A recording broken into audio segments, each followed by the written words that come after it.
હાય friend, શિયાળામાં ભરપૂર મળતા આંબળામાંથી આજે આપણે બનાવીશું આંબળા શોર્ટ્સ. આંબળાને ધરતી પરનું અમૃત ફળ કહેવામાં આવે છે, એટલે શિયાળામાં કોઈપણ રીતે આંબળાનો ભરપૂર ઉપયોગ કરી લેવો જોઈએ. તમારી સ્કિન, વાળ, આંખો માટે તો ફાયદાકારક તો છે જ, એ સિવાય આખું વર્ષ તમને બીમારીઓથી બચાવે છે. અને આ શોર્ટ્સ જે રીતે બનાવ્યા છે, જેમને કબજિયાત રહેતી હોય તેને તાત્કાલિક ફાયદો આપે છે. તો 5 થી 6 નંગ આંબળા પાણીથી વોશ કરી અને આ રીતે કટ કરી લેવા. વચમાં બિયાનો ભાગ કાઢી નાખીશું.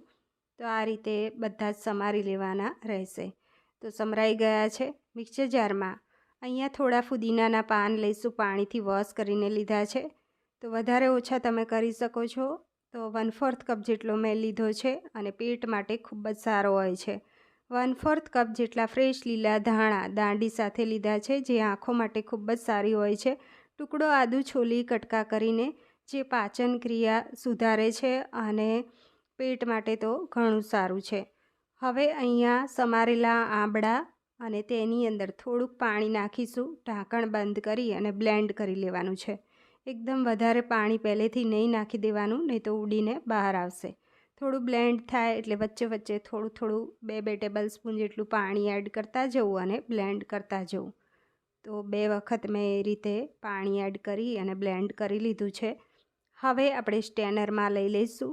મિક્સર જારમાં જે ચોટ્યું છે એનો બધો જ કસ આવી જાય એ માટે આપણે આમાં થોડું પાણી લઈ સ્ટેનરમાં લઈ લઈએ. મેમ્બર ઘરના હોય એ પ્રમાણે તમારે આમાં પાણી નાખવાનું રહેશે. તો અહીંયા મેં 1 ગ્લાસ જેટલું પાણી નાખ્યું છે અને આમાં લઈ લીધું. હવે સ્પૂનથી આ રીતે ઘસી અને ગાળી લેવાનું છે, એટલે બધો જ કસ આવી જાય અને ઉપરના કૂચા જવા દઈશું.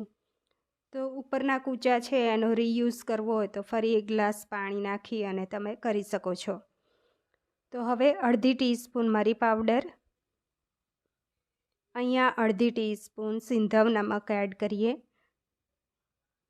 અહીંયા અડધી ટીસ્પૂનથી થોડુંક વધારે મીઠું એડ કર્યું છે અને 1 ટીસ્પૂન લીંબુનો રસ એડ કરી મિક્સ કરી લેવાનું છે. મીઠું અહીંયા તમે તમારા ટેસ્ટ મુજબ વધારે ઓછું કરી શકો છો. હજુ પણ આમાં તમારે જો શેકેલા જીરા પાવડર એડ કરવો હોય તો 1 ટીસ્પૂન જેટલો થઈ શકે છે. સારી રીતે મિક્સ કરી લીધું છે. તો આપણે આટલી જ વસ્તુ નાખી અને એકદમ ટેસ્ટી એવું આ મિશ્રણ રેડી થયું છે. અને આ કેવી રીતે લેવું જોઈએ? તો સવારે નરણા કોઠે લઈ શકાય છે, અને જો તમે સવારે ચા યા દૂધ પીધા હોય તો 3 કલાક પછી લઈ શકાય છે. તો અહીંયા મેં આ રીતે શોર્ટ્સ ગ્લાસ લીધા છે અને એટલો લેવો જોઈએ, તો એ આપણે ભરી લઈશું.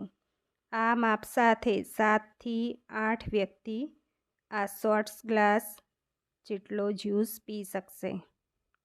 અને સાંજે 4 વાગે પણ લઈ શકો છો. ડેરી પ્રોડક્ટ અને આંબળા વચ્ચે 3 કલાકનો ગેપ રાખવો. તો આંબળાના ફાયદા તમને કહું એટલા ઓછા છે. આંબળા શોર્ટ્સ તૈયાર છે.